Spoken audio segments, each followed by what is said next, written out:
আসসালামু আলাইকুম আপু এবং ভাইয়া। আমাদের ভিডিওগুলো আপনাদের সবার কাছে কেমন লাগে কমেন্টে লিখে জানান। আর আমাদের চ্যানেলে নতুন হলে আমাদের চ্যানেলটি সাবস্ক্রাইব করে আমাদের পাশে থাকুন।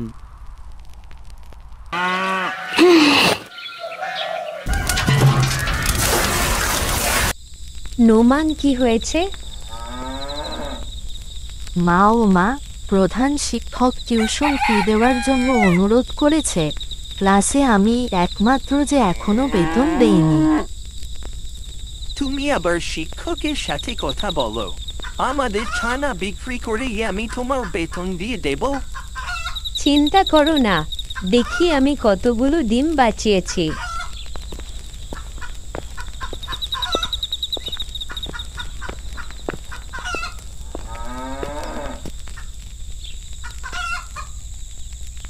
এর মধ্যে 20টি আছে।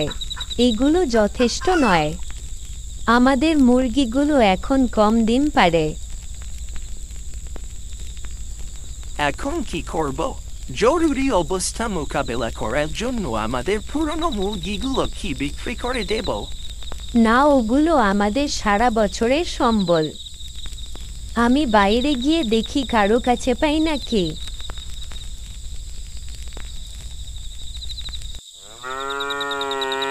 খালা কি বাসায় আছেন? নোমানের মা, আমি এখানে, ভিতরে আসো। আমি ভিতরে যাব না খালা, আপনার কাছে আমার কিছু সাহায্য চাওয়ার আছে।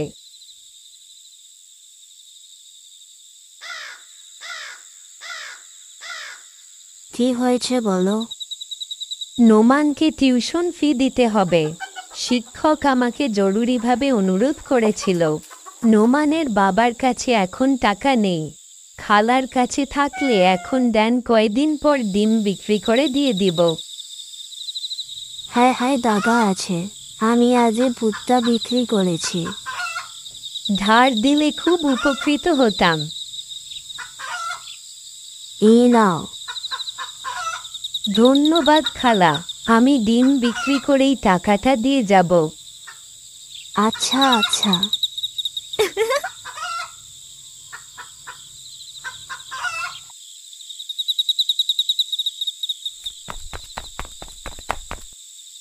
নোমান, এখানে 12 ইউয়ান 8 সেন্ট আছে। এটা রাখো আর আগামীকাল স্কুলে গিয়ে শিক্ষককে দিও, ঠিক আছে? টাকা কিন্তু হারাবে না। ঠিক আছে মা। আমি যখন ছোট ছিলাম তখন আমাদের সবার পরিবার সব সময় আমাদের টিউশন ফি নিয়ে চিন্তিত থাকত। মাঝে মাঝে মুরগি পর্যাপ্ত ডিম দিত না, তখন গ্রামের প্রতিবেশীরা একজন আরেকজনকে সাহায্য করত। সময়টা কঠিন ছিল, কিন্তু আমরা সবাই সুখী ছিলাম।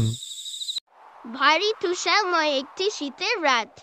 উফ, আমরা কি তোমার আঙ্কেলের বাড়ি থেকে কিছু সময়ের জন্য এটি ধার করতে সক্ষম হব না? আমরা তো সারা গ্রামে এটি ধার করার জন্য ঘুরেছি, কিন্তু এখনো এটি খুঁজে পাচ্ছি না।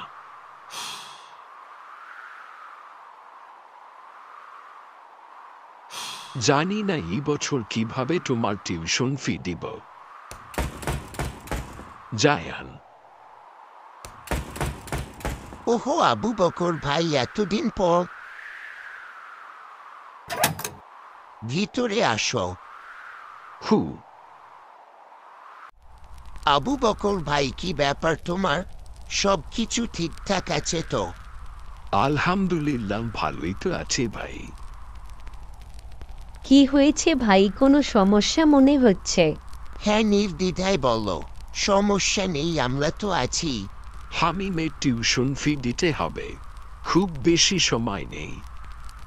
স্কুলের তাগিদে আমি যতটুকু পেরেছি আমি আমার বাড়ির সমস্ত মূল্যবান জিনিস বিক্রি করে দিয়েছি। এখনো যথেষ্ট হচ্ছে না। গ্রামের সবার কাছেই গিয়েছি, কিন্তু সবার অবস্থা তো তুমি জানোই। শুনেছি তুমি গরু বিক্রি করেছ। আমি জিজ্ঞাসা করতে চাই, তোমার কাছে যথেষ্ট টাকা আছে নাকি শুধু ঋণ পরিশোধ করেছ? নোমানের জন্য টিউশন দেওয়ার পরে আমার কাছে খুব বেশি টাকা নেই। তবে তোমার সন্তানের টিউশনের জন্য কত টাকা বাকি? 3 এবং 2 সেন্ট। একটু অপেক্ষা করুন ভাই, আমাদের কাছে এর চেয়ে বেশি টাকা আছে, আমরা আপনাকে টাকা দিতে পারবো।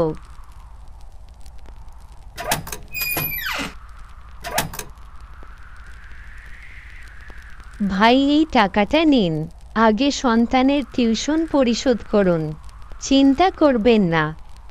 অনেক ধন্যবাদ ভাই ও বোন। আমি মানখেল আন্টিকে ধন্যবাদ বলো। ধন্যবাদ আন্টি। আরে কিসের জন্য ধন্যবাদ?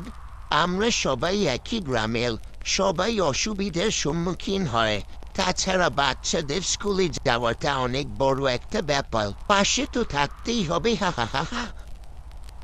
আমি যখন ছোট ছিলাম তখন গ্রামাঞ্চলের প্রতিটি পরিবারেরই সীমিত আর্থিক আয় ছিল। তখন আমরা সবাই সবার পাশে থাকতাম। তাছাড়া যে প্রতিবেশী তার প্রতিবেশীর খোঁজ খবর রাখে, বিপদে আপদে এগিয়ে যায়, একে অপরের সুখ দুঃখের শরিক হয়, নিঃসন্দেহে সে সর্বোত্তম প্রতিবেশী।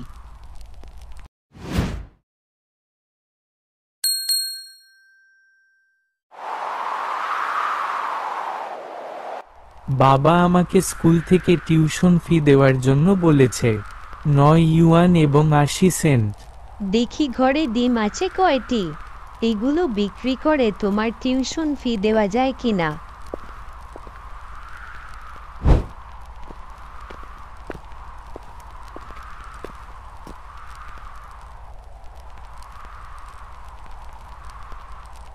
এখানে যথেষ্ট ডিম নেই, আমাদের মুরগিও এখন কম ডিম দিচ্ছে। ঘরে কি খাবারের কিছু অতিরিক্ত আছে?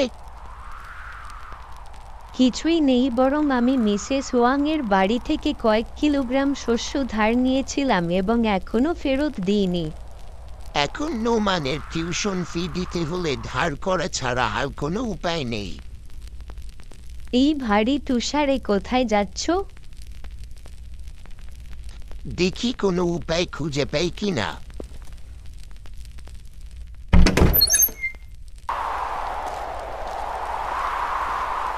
নানা, বাবা, তুমি এই সময় এখানে কেন? বাহিরে তো অনেক তুষারপাত। শুনেছি নোমানের টিউশন ফি দিতে হবে। আমার ঘরে এখনো 1 বস্তা শস্য জমা আছে।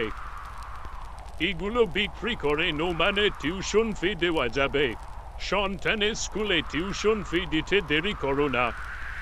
বাবা, এটা করা যাবে না, তোমাদের দুইজনেরও খেতে হবে। আমার বাড়িতে এখনো 1 বস্তা আছে, এটাই যথেষ্ট পরিমাণ।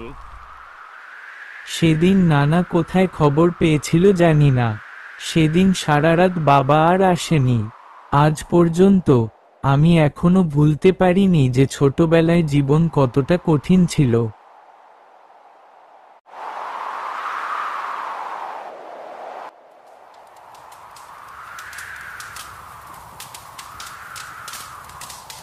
পায়েস রান্নার জন্য একটু চিনি নেই। মা, আমি ক্ষুধার্ত। নোমান মিস ওয়াং এর বাড়িতে যাও এবং 1 বাটি চিনি ধার নিয়ে আসো। তোমার বাবা বাসায় ফিরলে ফেরত দিয়ে দিব। ঠিক আছে মা।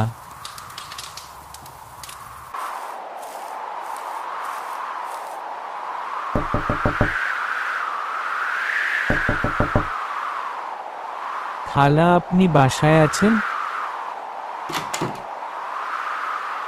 কি খবর নোমান?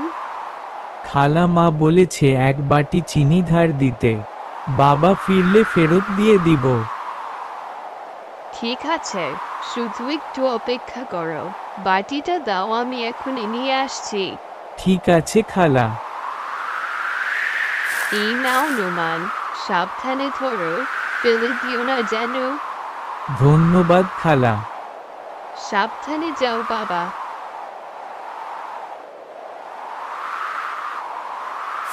আমি যখন ছোট ছিলাম তখন সবাই বেশ কাছাকাছি থাকতাম।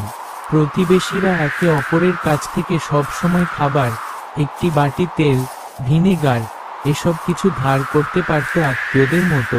আমরা যখন ধার পরিশোধ করি তখন আমরা সব সময় খুশি হয়ে একটু বেশি পরিমাণে ফেরত দেই। এতে করে সম্পর্ক ভালো থাকে।